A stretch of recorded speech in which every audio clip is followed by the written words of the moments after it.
So lumalabas kanina, kinuna ni Tata ng blood pressure ang yung pasyente natin. Ilan na nakuha mo ta? 130 over 100. Over 100. So lumalabas, hypertensive pa rin siya, no? Kasi yung kanyang diastolic, yung over, nasa above 90. Kung tutuusin, mas delikado pa nga yung mataas yung diastolic kaysa dun sa mataas yung systolic. So, ngayon ko maintindihan, talagang humihinga siya dahil hirap yung, pag mataas yung diastolic blood pressure, hirap yung puso para itulak yung dugo against the high blood pressure, no? So, talagang hihingalin siya. Eh, pakikinggan natin yung heartbeat niya, no? Kung may diferensya. Pagkatapos nito, we will subject her for a 12-lead resting EKG.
Okay. So sa tibok naman ng puso, no, normal yung rate, walang problema, hindi bumibilis. Karon na ba kayo ginawa mo para tumakba wala? Pero ang imong heart rate normal. Pero medyo delay siya normal na pagka-heartbeat. So, wala ka may murmur. So, ang imong lungs, wala may problema unless nga i-double check na to sa x-ray. Ang stethoscope, this is just parang very crude tool. All you can hear from this are the heart rate, murmurs, and more than that, I will not tell you exactly.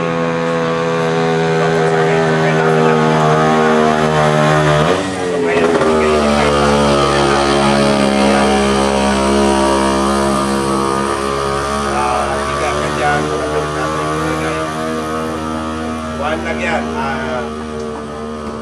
Wala kang maramdaman ng sakit. Relax ka lang. May mga leads na ilalagay sa'yo. Kung anong mababasa dyan, makikita yung totoong nangyayari doon sa ugat ng puso mo. Tamang hito. So, nag-start na ka. Yun ang maganda.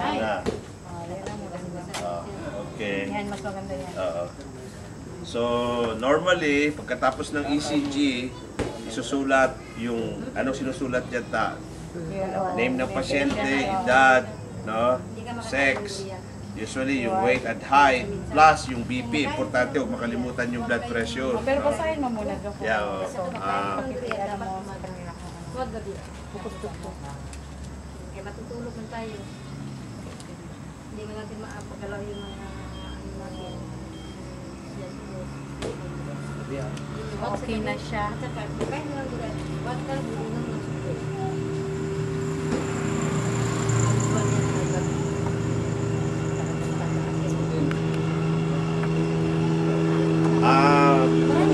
Yung lateral side ng puso mo, no?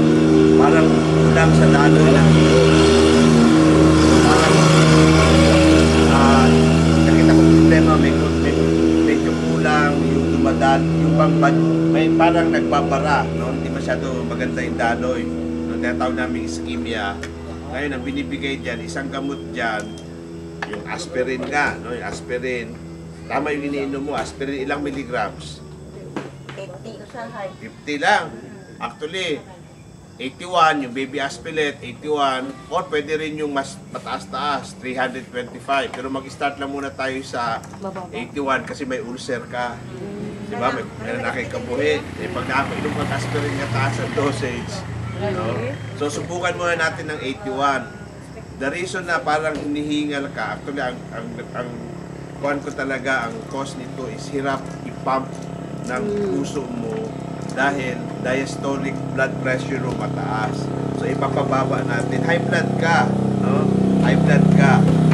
So, tapos yung aspirin naman, mag-iinom yung daloy ng dugo. So, we start with 81. No? Meron kayong libreng gamot na ibibigay sa'yo. Tawag dito. Nandun, akin na yun. Yan.